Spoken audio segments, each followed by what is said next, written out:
चलो देखो, कल जो कंसेप्ट सीखा था ना उसी पे बेस्ड क्वेश्चन है, ट्राई करो। पहले कल क्या सीखे थे ये देखो। एक था क्वाड्रिलेटरल था, और कोई पॉइंट था जो उसका डिस्टेंस हमको ओरिजिन से लिखना होता था, यही लिखना होता था, ओरिजिन से डिस्टेंस, यही निकालने सीखे थे। तो चूंकि ओरिजिन से जो डिस्टेंस निकालता था वो क्या होता था याद करो, एक राइट एंगल बनाता था। क्योंकि जो होता ये जो पॉइंट है, डिस्टेंस फ्रॉम वाई एक्सिस क्या होता था, X coordinate. Distance from Y axis क्या होता था, एक्स कोऑर्डिनेट। और डिस्टेंस फ्रॉम एक्स एक्सिस वो क्या होता था, वाई कोऑर्डिनेट। तो ये वाला डिस्टेंस क्या हो जाता था, एक्स, और ये डिस्टेंस क्या हो जाता था, वाई। तो पॉइंट क्या बन जाता था, एक्स वाई। तो हम उसके हेल्प से ओ और ए के बीच का डिस्टेंस लिख पाते थे आराम से। कोई दिक्कत होता था, नहीं होता था। तो क्या लगा देते थे इसमें, पाइथागोरस लगा देते थे ना। और पाइथागोरस के हेल्प से क्या सीखे थे, ओ ए इक्वल टू क्या होता है, एक्स स्क्वायर प्लस, होता है या नहीं होता बताओ, यही ना कल सीखे इतना तक। अब इसी पे बेस्ड ये क्वेश्चन है, थोड़ा सा लॉजिक लगाना है, एनालिसिस करना है, तब चीजें आसान लगेगा। कुछ चीज होता है कि डायरेक्ट तुमको क्वेश्चन पूछ लेगा, और कुछ एप्लीकेशन बेस्ड क्वेश्चन होता है। तो इसमें ये समझ लो तुम्हारा क्या है, एप्लीकेशन बेस्ड क्वेश्चन ना। क्या है एप्लीकेशन, मतलब इसका डायरेक्ट यूज नहीं पूछा। यही अगर डायरेक्ट दे देता कि distance between, distance from origin of a point two 4, तो आराम से निकाल देता। कोई दिक्कत होता है, इस पे बैठा देते। इसलिए वो डायरेक्ट तुमसे क्वेश्चन नहीं पूछा है, ये एप्लीकेशन पे बना दिया है क्वेश्चन, है ना। तो तुमको सोचो पहले कि करना क्या है, हमको वर्टिसेस निकालना है। क्या निकालना है, वर्टिसेस। अगर तुमको बी का वर्टिसेस निकालना है तो क्या कंस्ट्रक्शन करोगे, तुम खुद से सोचो। एक होगा ये perpendicular distance from X axis, और एक होगा परपेंडिकुलर डिस्टेंस फ्रॉम, होगा कि नहीं होगा, क्योंकि हमको बी पॉइंट चाहिए ना। ए तो लिखा हुआ है, ये ओरिजिन है, ओरिजिन क्या होता है, 0 0। यहाँ पे एक्स भी 0 और वाई भी, तो ये भी कोऑर्डिनेट्स तुमको मिला हुआ है कि नहीं मिला हुआ, मिला हुआ है, गिवन है। अब हमको क्या निकालना, बी निकालना है। तो बी से क्या करोगे, परपेंडिकुलर डिस्टेंस डाल दिए किस पे, और यहां से क्या डालेंगे, परपेंडिकुलर डिस्टेंस, बताओ, एक्स एक्सिस पे। आ रहा है समझ में कुछ। अगर ये डिस्टेंस निकाल लेंगे तो ये वाई कोऑर्डिनेट्स निकल जाएगा, और ये डिस्टेंस अगर निकल गया तो एक्स कोऑर्डिनेट, और हमारा यही एजेंडा है। कोई दिक्कत है यहां तक। अब बात आता है कि ये जो 2a दिया हुआ है, ये क्या दिया हुआ है, ये distance from Y axis, distance from, ये पॉइंट का वाई एक्सिस से डिस्टेंस कितना दिया है बता दो, 2a दिया हुआ है कि नहीं दिया हुआ। यहां तक कोई दिक्कत। अगर हम ये लेंथ 2a है और यहां से हम परपेंडिकुलर डिस्टेंस डाले हैं, और ये इक्विलैटरल ट्रायंगल है, इसका तीनों साइड क्या होगा, आपस में होगा या नहीं होगा। अगर हम बोले यहाँ पे ओ ए एक साइड है इक्विलैटरल ट्रायंगल का, तो दूसरा साइड कौन सा है, ए बी। एक साइड कौन है, ए बी, और एक साइड कौन है, ओ बी। क्या ये तीनों का तीनों 2a के बराबर होगा, इसमें कोई दिक्कत है किसी को। अब अगर हम यहां से जब परपेंडिकुलर डिस्टेंस डाले हैं, तो क्या करेगा, परपेंडिकुलर डिस्टेंस इक्विलैटरल ट्रायंगल को दो इक्वल पार्ट में डाल देता है, परपेंडिकुलर बाइसेक्टर। क्या ड्रॉ किए, परपेंडिकुलर बाइसेक्टर। तो ये क्या करेगा, ये ए और ये ए में तोड़ देगा। बात समझ में आया कुछ, ए और ए में क्या कर दिया, ब्रेक कर दिया। क्लियर हो गया। और हमको चाहिए था क्या डिस्टेंस, बताओ, यही वाला डिस्टेंस। क्या ये ए अगर हुआ तो ये भी ए होगा, और इस कोऑर्डिनेट का हमको एक्स कोऑर्डिनेट मिला या नहीं मिला, मिल गया, एक्स कोऑर्डिनेट मिल गया। डिस्टेंस फ्रॉम वाई एक्सिस वही होता है एक्स कोऑर्डिनेट। अब वाई कोऑर्डिनेट क्या होता है, distance from X axis. Y coordinate लिखना है तो डिस्टेंस फ्रॉम एक्स एक्सिस। तो एक्स से डिस्टेंस ये वाला हमको, तो और तुमको पता है कि ये अगर 2a है टोटल, तो ये भी कितना होगा 2a, और ये भी कितना होगा 2a। तो क्या हम इसका है इस ट्रायंगल का यूज करके bl का लेंथ निकाल लेंगे। तो हम क्या लिखेंगे, इन ट्रायंगल OBL लगाएंगे पाइथागोरस। ये डिस्टेंस फ्रॉम ओरिजिन भी लिख सकते हो डायरेक्ट, क्योंकि ओ 0 0 है, तो लेकिन डिस्टेंस फ्रॉम ओरिजिन से नहीं निकलेगा, क्योंकि यहाँ पे पॉइंट दिया हुआ था तब ना डायरेक्ट लगा देते हैं, एक्स स्क्वायर प्लस लगाते जब ये दिया होता, हमको तो पॉइंट ही निकालना है ना, तो डायरेक्ट बनेगा।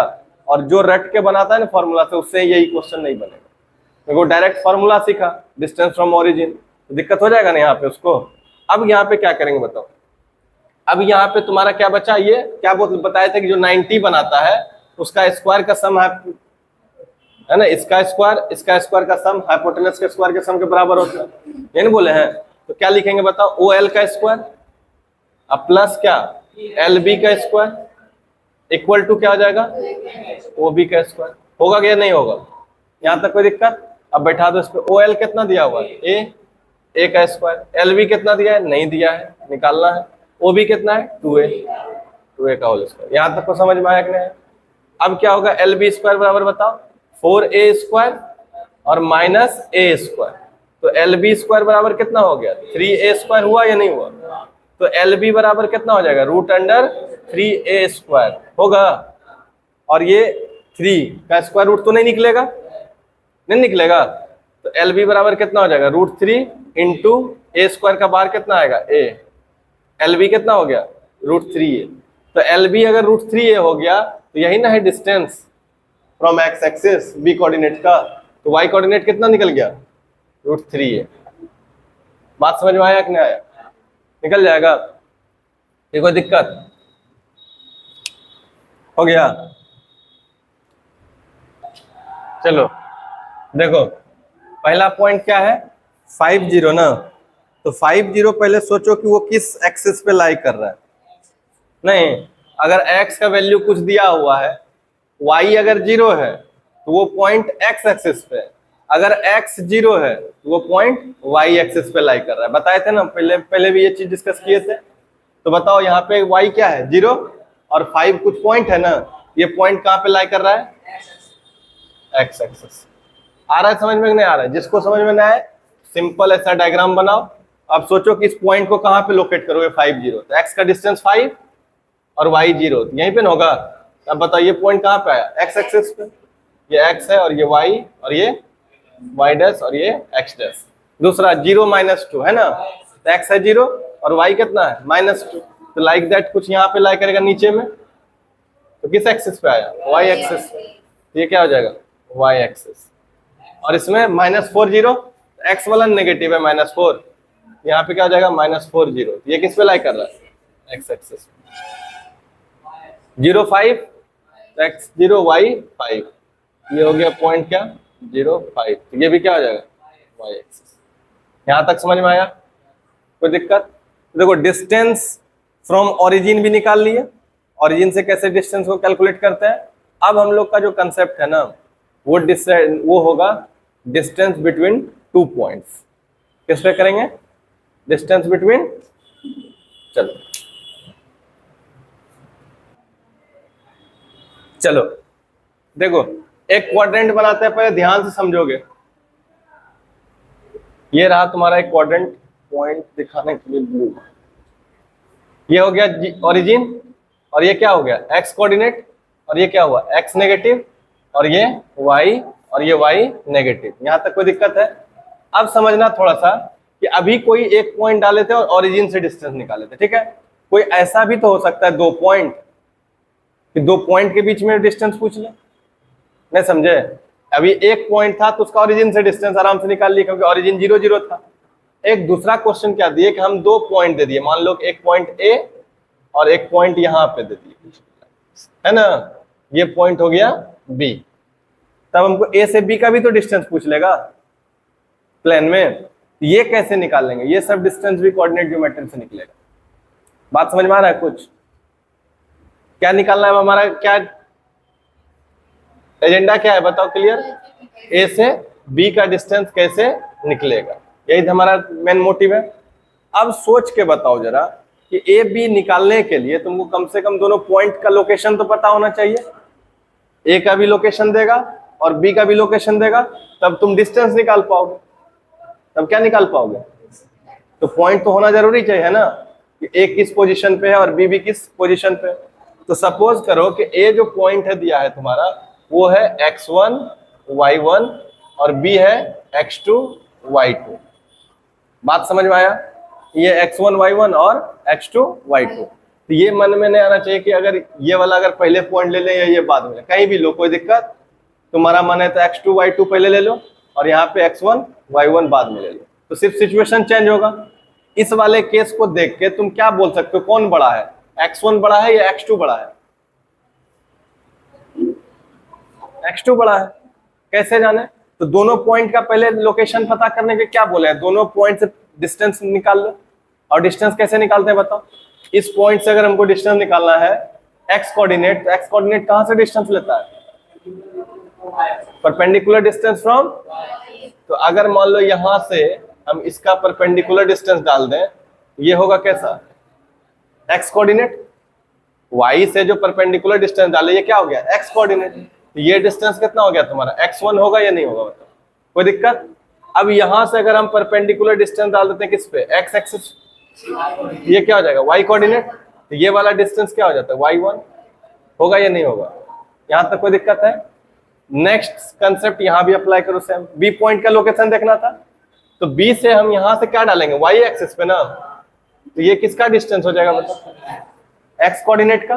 और x कोऑर्डिनेट का डिस्टेंस क्या है? x2 है या नहीं है? कोई दिक्कत? और अगर हम फिर यहां से अगर हम x एक्सिस पे डालते हैं परपेंडिकुलर डिस्टेंस, तो वो क्या हो जाएगा बताओ? y2 हो जाएगा ना कि नहीं होगा?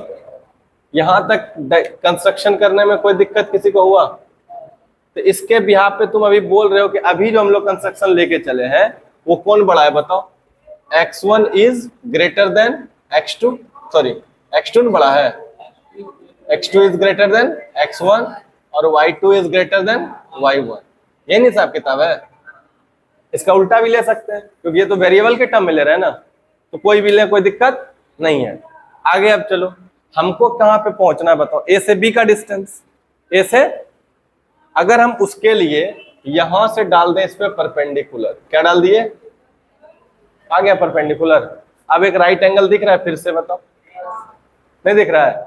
तो अगर हमको ए से बी का डिस्टेंस निकालना है तो हमको क्या क्या डिस्टेंस पता होना चाहिए? सोच के देखो। जैसे बी है, इसका एम नाम रख दो, नहीं, और इसका एन रख दो। हमको तो ए बी निकालना है ना, तो अगर ए बी निकालना है तो हमको एन एम का डिस्टेंस पता करना होगा और किसका पता करना होगा? B M. अगर ये दोनों डिस्टेंस पता चल जाए, लगा लेंगे पाइथागोरस, और पाइथागोरस से ए बी मिल जाएगा नहीं मिल जाएगा? बात समझ में आया? तो हमको क्या निकालना है बताओ? एन एम का डिस्टेंस ना। क्या निकालना है? एन एम का डिस्टेंस और बी एम का डिस्टेंस। तो बताओ एन एम बराबर क्या होगा? पहले एन एम बराबर, ये जो एन एम है ध्यान से देखो, ऊपर देखो तो ये x2 है यहां से यहां तक, तो क्या सेम नीचे भी होगा यहां से यहां तक x2? होगा या नहीं होगा? और ये वाला x1 है तो ये यहां से यहां तक भी डिस्टेंस क्या होगा? होगा या नहीं होगा? और क्या यही वाला डिस्टेंस ना तुम्हारा ऊपर है एनएम? तो टोटल में से अगर इसको घटा देंगे तो ये डिस्टेंस निकल जाएगा, नहीं निकल जाएगा? और टोटल कितना है? x2, और उसमें से ये छोटा वाला डिस्टेंस कितना है? x1। बड़ा में से ये वाला पोर्शन घट जाएगा तो यही वाला पोर्शन ना बचेगा, और यही पोर्शन ना चाहिए हमको। तो क्या लिख देंगे बताओ? x2 माइनस, नहीं लिख सकते हैं? x2 माइनस, कोई दिक्कत हुआ? अब हम सिमिलर फैशन में वहां भी जाएंगे, किस में? b से m का डिस्टेंस में। तो देखो ये टोटल डिस्टेंस कितना है? टोटल डिस्टेंस कितना है? यही ना है? और ध्यान से देखो y1 भी कहां से कहां तक दिया हुआ है? ये वाला डिस्टेंस, ये है ना y1, तो ये वाला भी डिस्टेंस कितना होगा?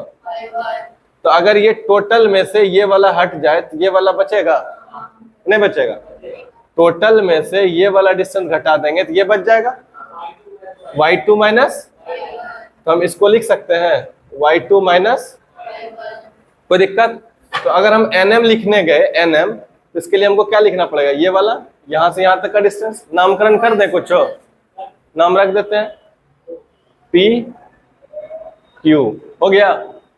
तो अब सोच के देखो कि अगर हमको nm लिखना है तो ये इसके इक्वल तो होते चला जाएगा। तो अगर हम nm लिखना है तो इसका नाम क्या रख दोगे? t रख दो। तो nm क्या होगा बताओ? t से m का डिस्टेंस और t से n का डिस्टेंस, होगा या नहीं होगा? तो t से m का डिस्टेंस माइनस t से n का डिस्टेंस, और t से m का डिस्टेंस कितना है? यहाँ क्या लिखेंगे? x2, और t से n का डिस्टेंस कितना है? x2 minus x1 nm। निकला या नहीं निकला ये बताओ? एक निकल गया। अब दूसरा निकाल सकते हैं उसी तरह से, कौन सा? bn ना। तो bn क्या होगा? टोटल बताओ। bq, टोटल कितना है? bq, अब माइनस कितना? mq, ये ना है? bm, ये नाम इसका क्या है? b से m का डिस्टेंस। तो bq कितना है? y2, अब माइनस तो क्या बी एम निकल गया? यहां तक कोई दिक्कत है? और फिर से देखो यहाँ पे 90 डिग्री बन गया। तो जब क्या बोले थे पाइथागोरस थ्योरम से, पाइथागोरस थ्योरम, पहले पाइथागोरस थ्योरम किसमें लगता है? राइट एंगल ट्रायंगल में। यहाँ पे कौन सा राइट एंगल ट्रायंगल है? N M B, N M B, तब ये लगेगा पाइथागोरस ट्रायंगल। अगर 90 डिग्री नहीं होगा तो पाइथागोरस थ्योरम नहीं लगेगा। तो एन एम बी में एंगल एम इक्वल टू कितना दिया है? 90 डिग्री। एंगल एम में कितना दिया है? तो और एम बनाने में कौन कौन सा साइड यूज हो रहा है? एन एम और एम बी। तो क्या लिखेंगे? एन एम का स्क्वायर प्लस एम बी का स्क्वायर इक्वल टू कितना? ए बी का स्क्वायर। होगा या नहीं होगा? और हमको ए बी का स्क्वायर ही चाहिए था ना, तो क्या हम इसको ऐसे क्रॉस भी लिख सकते हैं? ए बी का स्क्वायर इक्वल टू कितना? एन एम का स्क्वायर प्लस एम बी का स्क्वायर। हो जाएगा? अब बताओ ए बी यहां से अगर रख निकालोगे तो ए बी स्क्वायर यहां भी लिखा जाएगा और N M square. N M कितना दिया बताओ? x2 माइनस x1 का, और एम बी कितना दिया है? y2 माइनस y1 का। क्या एक फॉर्मूला बन गया? ये हो गया डिस्टेंस फॉर्मूला। नहीं हुआ? तो लेकिन अगर हमको सिर्फ ए बी रखना है तो स्क्वायर हट के इधर क्या लग जाएगा? रूट लग जाएगा। तो हेंस क्या बोलेंगे बताओ?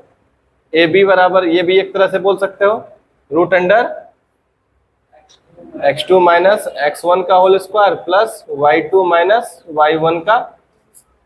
कोई दिक्कत यहां तक? बोलो। नहीं हुआ? और इसको अगर लैंग्वेज में लिखोगे तो और क्या लिख सकते हो इसको आसानी से बताओ? x2 माइनस x1 है, इसको क्या लिख सकते हैं बताओ?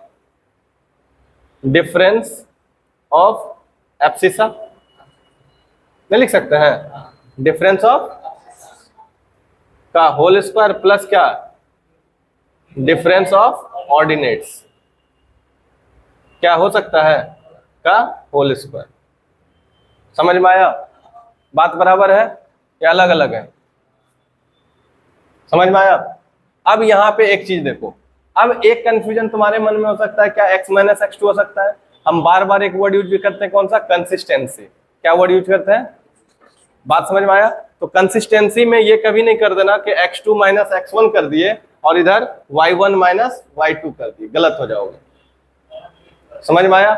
क्योंकि कंसिस्टेंसी क्या करता है, अगर यहाँ पे 2 1 है, यहाँ भी क्या रहेगा कोऑर्डिनेट्स, और अगर इधर तुम 1 2 कर दोगे तो इधर भी क्या हो जाएगा? तो अब आएगा कि लगेगा नहीं कि कभी अगर x1 माइनस x2 कर दे तो वो अलग हो जाएगा। करके देखें क्या बताना क्या चाह रहा है, समझना। एक एग्जांपल से तुमको क्लियर करते हैं। क्या हम इसको हम ऐसा भी लिख सकते हैं? देखो ध्यान से, अभी तो ये प्रूफ कर दिया ना तुमको, तो इसमें कोई डाउट नहीं हो रहा मन में। लेकिन ए बी इक्वल टू अगर हम जैसे ही ये लिखेंगे x1 माइनस x2 का whole square plus y1 minus y2 का होल स्क्वायर लिखेंगे ना, समझा? इसमें थोड़ा सा कंफ्यूजन हो जाएगा। प्रूफ तो हुआ है x2 माइनस x1, नहीं समझ में आया? कंफ्यूजन होगा ना। इसके लिए एक चेक करते हैं, वेरिफिकेशन करते हैं क्वेश्चन से, तब ज्यादा समझ में आएगा। अगर मान लो कि कोई 2 पॉइंट ले रहे हैं, क्या ऐसा हो सकता है या नहीं हो सकता? एक पॉइंट ए लिए और एक पॉइंट बी लिए, और ये ले लो 2 और 4 और 6 और 8, ऐसे करके 2 पॉइंट ले लिए, ठीक है। अब हमको एक चीज बताना जरा कि दोनों पे अप्लाई करते हैं, तब समझ में आएगा कि दिक्कत कहाँ है। तो ए बी बराबर पहला बार क्या लिखे बताओ? पहला जो तुम लाए हो x2 माइनस और प्लस y2 माइनस y1 का होल स्क्वायर। अब बताओ x2, ये वाला जो होता है क्या होगा? x1 y1, ये कोऑर्डिनेट्स क्या होगा? x1, और ये क्या होगा? x2 y2, ये नहीं होगा? अब जरा सोचो x2 कौन सा है? ये 6 माइनस 2, 6 हो गया x2, और x1 कौन है? 2 ना, कौन है? 2। तो 6 माइनस 2 का अब प्लस, अब यहां लिखो तो y2 कितना है? 8 माइनस 4 का होल स्क्वायर, यही आया। अब हम एक बार उस फॉर्मूला पे भी अप्लाई करते हैं, हम बोले ना कि वैसा लिख सकते हैं। अब क्यों लिख सकते हैं, यहां से तुमको समझ में आ जाएगा। ए बी बराबर क्या लिख देंगे बताओ? x1 माइनस x2 का अब प्लस क्या? y1 माइनस y2 का। सॉल्व करो तो x1 कितना आएगा? x1 है यहाँ पे 2, क्या लिखे 2, अब माइनस x2 कितना है 6 का होल स्क्वायर प्लस फिर y1 कितना होगा 4 माइनस 8 का होल स्क्वायर, यही ना होगा। यहां तक कोई दिक्कत है? दोनों से कर सकते हैं। अब बताओ समझ में आ रहा है कि नहीं आ रहा है? इतना चिंतन में जैसे लगता है बहुत भारी भरकम कंसेप्ट पढ़ा रहे हैं, इतना सीरियस होके देख रहे। 6 में से 2 गया कितना बचा 4, ये क्या बन गया 4 का स्क्वायर, और ये 8 में से 4 गया कितना बचा 4 का स्क्वायर। यहाँ भी कोई दिक्कत नहीं। अगर इधर बढ़ो स्टेप तो कैलकुलेशन में क्या दिखेगा, 6 में से 2 जाएगा तो -4 का स्क्वायर, और यहाँ भी -4 का स्क्वायर, यही ना दिखा। तो देखो सिर्फ दोनों के कैलकुलेशन में कहाँ फर्क आया, साइन में, नंबर के टर्म में, मैग्नीट्यूड के टर्म में कोई अंतर आया? देखो यहाँ भी 4, यहाँ भी 4, यहाँ भी 4, यहाँ भी, यहाँ पे प्लस प्लस था तो यहाँ पे माइनस माइनस था, सिर्फ अंतर आएगा तो किसका आएगा, माइनस का आएगा ना। लेकिन चूंकि इसके उपमाथा पे क्या लगा दिया है, तो ये प्लस रहेगा तब भी रिजल्ट प्लस सेम देगा, और चाहे वो माइनस का स्क्वायर हो तब भी रिजल्ट। तो ये वाला स्टेप में आके देखो दोनों सेम हो जाता है कि नहीं हो जाता, आ रहा है। और जैसे इसमें भी स्टेप आओगे, यहां तक तुमको लग रहा था कि अलग अलग हो रहा है, नहीं थोड़ा सा आ रहा था ना, 4 और -4 तो अलग अलग है ना, बहुत बड़ा नंबर हो जाता है, 4 + 4 इधर चल जाएगा, -4 उधर चल जाएगा। लेकिन इस स्टेप पे आके देखो तो दोनों सेम हो गया, नहीं हो गया? तो क्या हम दोनों फॉर्मूला एक्सचेंज कर सकते हैं? कोई दिक्कत होगा? लेकिन कंसिस्टेंसी मेंटेन करना, क्या मेंटेन करना है? जैसे यहाँ पे 1 2 लिखे तो यहाँ भी 1 2, और यहाँ पे अगर 2 1 तो 2 1। 12 21 का खेला है कोऑर्डिनेट ज्योमेट्री का डिस्टेंस फॉर्मूला, 12 21, यहाँ 12 12 चल रहा है ना, नहीं समझा? एक्स कोऑर्डिनेट में भी क्या था 1 2, वाई कोऑर्डिनेट में भी 1 2, और यहाँ पे क्या था 2 1 2 1। ये बस लॉजिक है, और कुछ है इसमें? तो बना लोगे इसमें, कोई दिक्कत तो नहीं हुआ? इसको क्या लिखोगे, इसको सॉल्व भी कर लो तो क्या हो जाएगा बताओ? 16 इसमें कॉमन ले लें, क्या बचेगा 1 + 1, तो 16 का कितना आया 4√2, होगा कि नहीं होगा? और इसमें कितना होगा, फिर इसमें भी 16 कॉमन ले लेते हैं, तो 1 + 1 कितना हो गया 4√2। नीचे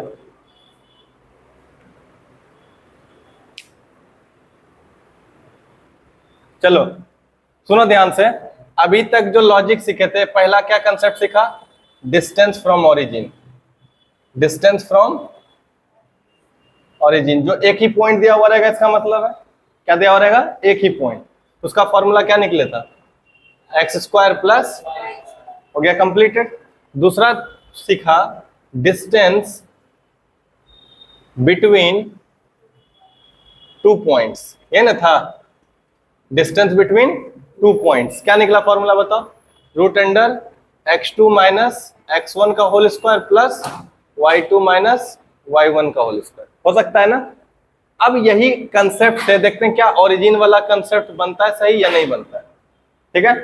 एक मान लो कि ये पॉइंट दिए थे P, और ये पॉइंट क्या दिए थे x y, और ये होता था ओरिजिन, ये क्या था 0 0, याद करो ऐसा होता था ना। तो इस पे हमको डिस्टेंस निकालना था क्या, OP का। तो अगर इसको बोले तो ये x1 और ये y1 हो जाएगा, और ये क्या हो जाएगा x2 और y2, कोई दिक्कत? तो अभी distance between 2 points, distance formula कौन हो गया, डिस्टेंस फार्मूला। तो 2 पॉइंट के बीच का जो डिस्टेंस था √अंडर कैसे निकाले थे बताओ, x2 - x1 का whole square plus y2 - y1 का होल स्क्वायर। तो क्या होगा बताओ, x2 कितना है, x2 कितना है, तो x - 0, x1 है ना यहाँ पे 0 का होल स्क्वायर प्लस y2 कितना है y, और y1 कितना है 0। तो बताओ क्या निकला फॉर्मूला, x² प्लस, अगर पहले जैसे प्रूफ दिए वो भी सही है, और ऐसे भी बना सकते हैं, प्रूफ कर सकते हैं, कोई दिक्कत है इसमें? नहीं समझ में आया? अरे यही चीज नहीं यहाँ पे लिखा हुआ है, नहीं लिखा हुआ है, कर सकते हैं दोनों तरह से। चलो एक क्वेश्चन करेंगे इसके बाद, लिखो फटा, याद हो गया ना, ठीक है हम बना रहे हैं। चलो जैसे मान लो कि ये 2 पॉइंट दिया हुआ है PQ का डिस्टेंस, तो इसके लिए भी डायग्राम या फिर ग्राफ का यूज नहीं करेंगे, अब जो फॉर्मूला लाए हैं ना अभी उसी का यूज करेंगे, ठीक है। तो पहला नंबर का सॉल्यूशन कैसे करेंगे, देखो पहला नंबर क्वेश्चन में क्या है, P P पॉइंट कितना दिया हुआ है -6 और 7। दिस इंप्लाइज ये जो पहला कोऑर्डिनेट है इसको क्या बोलेंगे, x1 हो गया -6 और y1 हो गया कितना 7। और फिर दूसरा पॉइंट कौन है Q कितना हो गया -1 और -5। इसका फॉर्मूला x2 कितना हो गया तुम्हारा -1 और y2 कितना हो गया -5। कोई दिक्कत। अब करेंगे क्या, यूजिंग डिस्टेंस फॉर्मूला। दो पॉइंट के बीच का जो डिस्टेंस होता है उसके लिए क्या यूज करते हैं, डिस्टेंस फॉर्मूला। अब डिस्टेंस फॉर्मूला कैसे आता है ये सब सीखे हो, तो क्या लगाएंगे बताओ, डिस्टेंस फॉर्मूला P से Q। ज्यादा से ज्यादा तुम यहाँ पे ये पॉइंट कर सकते हो कि एक पॉइंट P मान लो और एक पॉइंट Q मान लो। P पॉइंट क्या था तुम्हारा -6 और 7 और Q कितना था -1 और -5। इसके बीच का डिस्टेंस निकालना है, तो अब बैठा दो। PQ बराबर कितना होता है बताओ, रूट अंडर x2 - x1 का whole square plus y2 - y1 का होल स्क्वायर। अब क्या होगा बताओ, x2 कितना है, x2 कितना है -1, यहाँ पे लिखेंगे -1 और -x1 कितना है -6, तो -6 का होल स्क्वायर। y2 कितना है यहाँ पे -5 और फिर माइनस यहाँ से y1 कितना है 7, -7 का होल स्क्वायर। तो क्या होगा फिर PQ बराबर रूट अंडर ये -1 + 6 तो +5 हो जाएगा का होल स्क्वायर प्लस -7 -5 और -7 -12 का होल स्क्वायर।